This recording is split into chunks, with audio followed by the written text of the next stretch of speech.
We can now bring in Clémence Bouchart, Head of Research and Publication at Prison Insider. Good afternoon. Thank you for joining us on the program today. Can you tell us a little bit about the La Sante prison complex where the former French president is now incarcerated?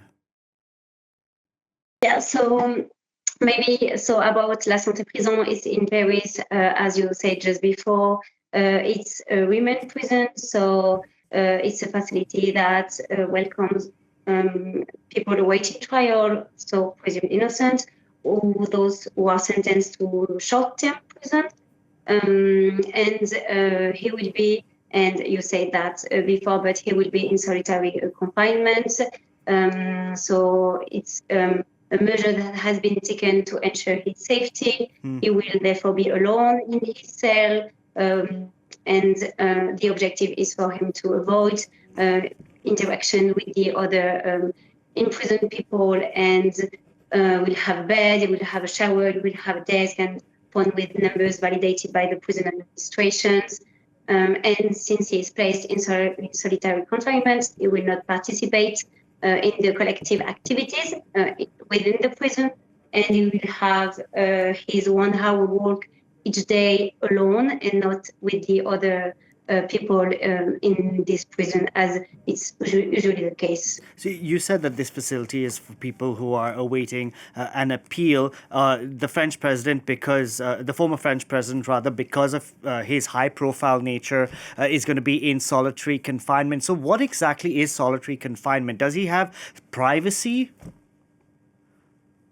Yeah, it has privacy, and it's the objective of solitary confinement. When it's not a punitive sentence, the objective here is to basically his protection. So he is not, he will not be in contact with the other prisoners. He will not have, as I was saying, the activities with them, and it's not the case. Usually he will, for instance, be alone in his cell, and is usually not the case. The prisons in France are getting worse and worse in terms of overcrowding. So often 2 or 3 people share one cell, and with one of them being forced to sleep on a mattress on the floor, just next to the toilets, basically. But it would not be the case here, because he will be alone again in his cell to ensure his protection, and he will not be part of the activities. He will not, but he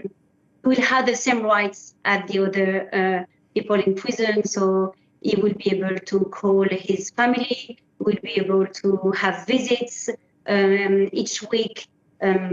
It will be the same for that, but yeah, he will be alone in his cell and will not be in contact with the other people in prison. How do these visits work? Do the visitors come to his prison cell, or do they go to another room and meet with the former president? How is that going to work? No, it's not in the cell. It's like in a collective cell, or in a cell, not in a cell, but a room. It's like a collective room, and sometimes it's just a room for 1 or 2 people, depending on the situation. But it's always outside the cell, never in the cell of the person, because families don't have access to that corridor in the facility. I know that they said that they're going to keep Nicolas Sarkozy away from the other prisoners for his safety, but will other prisoners get to see the former president even from a distance?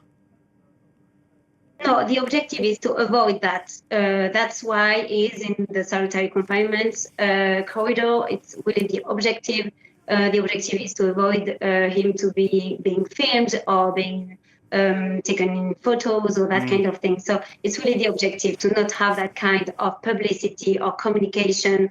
And we know that it's always a possibility, but I think all the measures have been taken to avoid that, basically. And Clémence, very briefly, the French Justice Minister Darmanin is supposed to be visiting the prison facility today. What exactly do you think he'll be doing? Oh, it's a good question. I think I think it's the job of the Ministry of Justice and the Minister of Justice to visit prisoners, but we know that it's rarely the case, but they can't do it, as well as the Member of Parliament, for instance. So it's a bit difficult for us to say what is going to do or what is not going to do, but I think it's quite interesting because it will be able to see also the situation of prisons, because we know that the situation in prison right now are very poor and the situation is quite terrible in a lot of facilities. So I think it can be a good opportunity to see the real lives of people in prison, to see the overcrowding, to see the problems in terms of access to health or access to activities. We'll be getting a check on how prisons in France do stack up later on in the program. Thank you so much for joining us, Clémence Bouchart there.